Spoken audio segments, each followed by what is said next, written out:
when putting this situation into a tweet, I did feel the need to compress, simplify, and make legible a pretty complex and long-winded situation, because once you add nuance, you're sacrificing, I guess, viral mimetic load. Maybe there's a better way to say that, what I'm pointing at here, but I do want to present, I guess, a more full accounting, at the very least, so I can point back at this myself. Last time I made a long video like this, that was after my 9th place at the Pioneer Mocks, and it has been very interesting for me to be able to go back and revisit what my state of mind was at that point in time. So I'm going to talk about this whole situation until I run out of things to say. So it started when I won the event. I came back against my one loss in Swiss and beat the guy. That was obviously great. Felt amazing, an insane run, got lucky in a bunch of spots. When I went back to watch my games, I played poorly. I've played a lot of events better than I played that event, is I think the way I would put it. But I didn't throw away my luck, so I guess I played good enough to take advantage of the luck, which is how most of these PTQs, watching the VODs of the winners tends to go. They're playing fine, or even playing great, but in the end, you know, they always get lucky when it matters. So that's how that went. And then I launched into the process of how I would approach trying to fight back against the default outcome, which is you get nothing, haha, screw you. So I launched into that right away.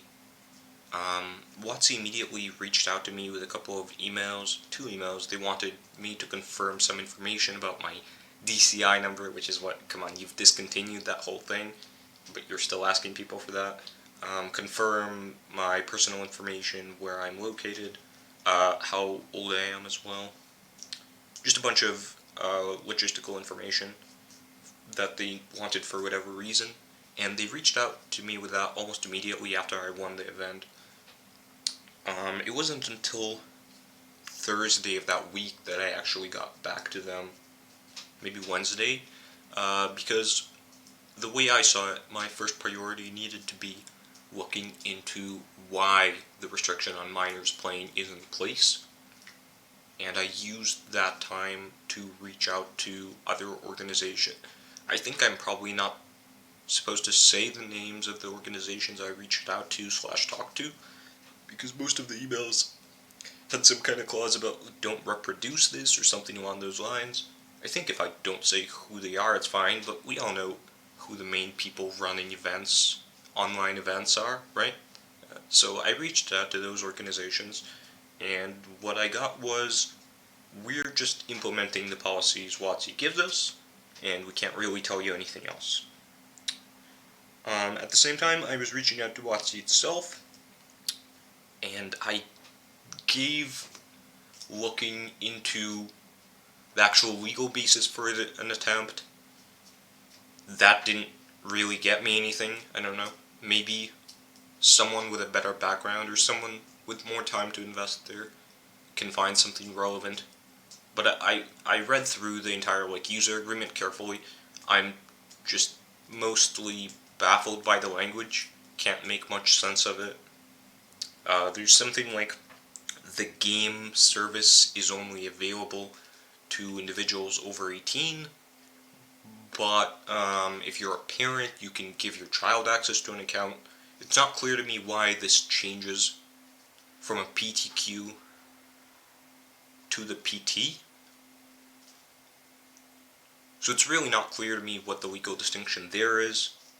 because the games that let you play as a minor let you play with your parents' permission. And the wordings, they actually all use pretty much the same wording, and that's essentially the wording WotC is using to let minors play PTQs on an account registered for their parents. So it's not clear to me why this is changing for PT. So that didn't give me anything. And then I just reached out to all the customer service forums, reached out to MTGO support, MTGA support, general MTG support. I found a bunch of emails that were listed on for just MTG esports. All those emails. It would be a real shame if people reached out to mtgesports@gmail.com. That would be unfortunate. I just got no response. Still haven't gotten any sort of response, which is, I don't know. I don't think that was the expected outcome for me.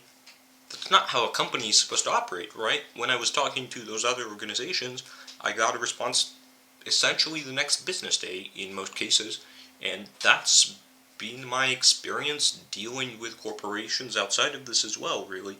Not the one business day necessarily, but you're going to get a prompt response because we're a company, and that's the professional thing to do. So just getting no response threw me off, wasn't prepared for it. On Thursday or Wednesday, once I'd finished talking to other organizations and it seemed like no response was forthcoming from WotC itself, I responded to their request for information, and there right away was, I can pull up the wording I used. Let's see here. But I had the responses they had given Levi and Simplify, and I think Shadows. I pulled up those old Twitter threads, or in Simplify's case, not that old, but still.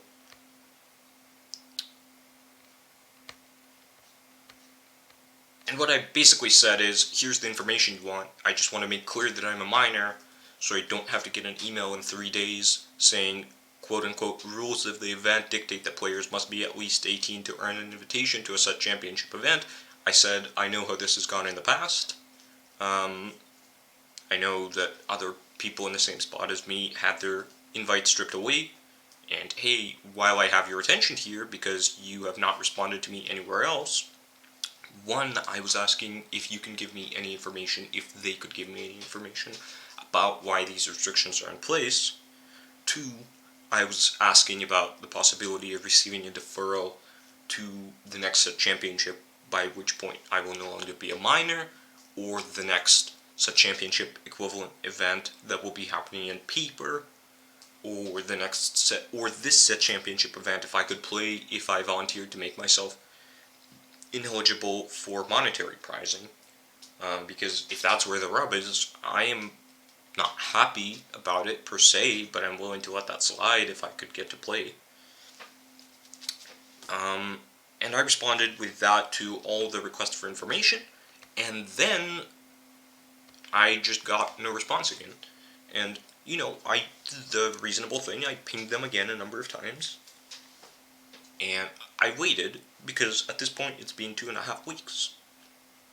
And at this point, I think it's safe to believe that I'm not going to be getting a response, so I'm going ahead with just complaining. I really was hoping that there might be some kind of conversation, but if you just don't get a response, what can you do? Is that really all there is to it? Did I hit everything I wanted to hit?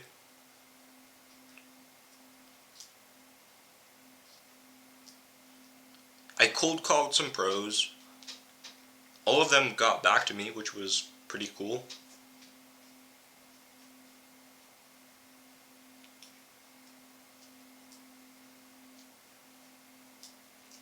What else? That might be everything.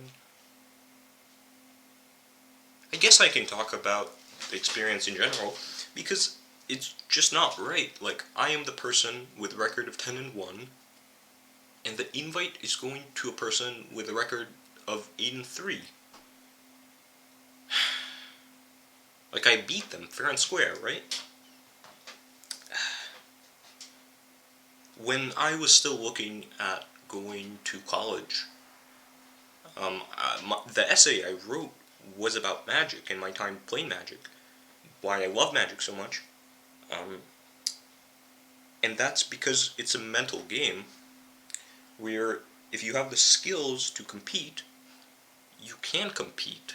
You can have that respect, and people won't look down on you for your age or lack of experience or anything along those lines, which is something that definitely does hold true in the Magic community, right? I mean, the Zoomers, we're doing well for ourselves.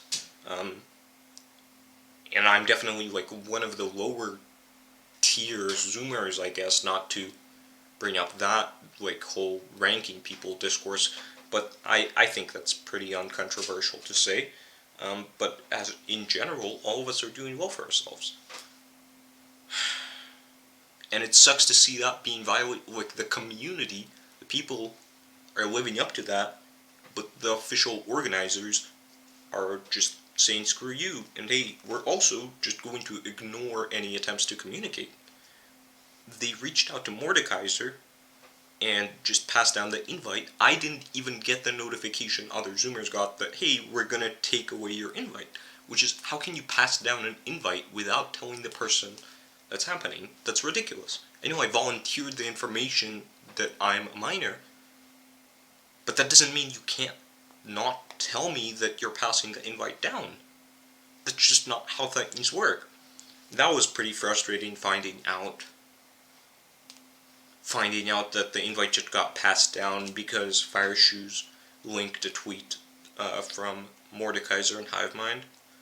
So that was less than ideal.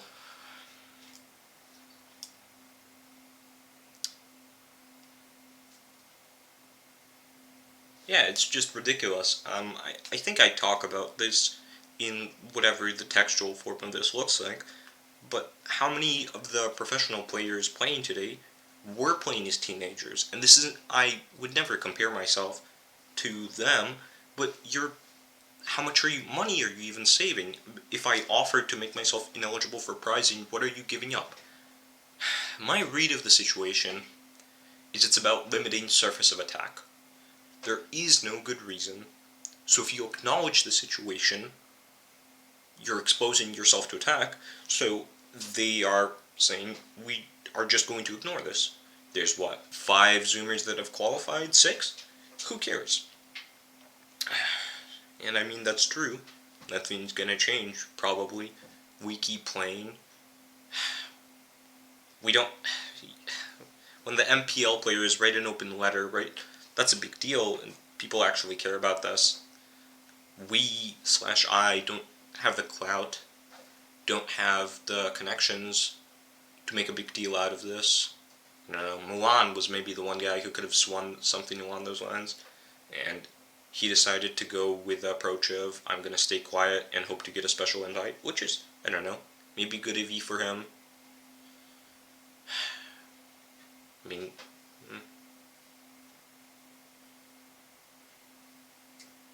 who knows?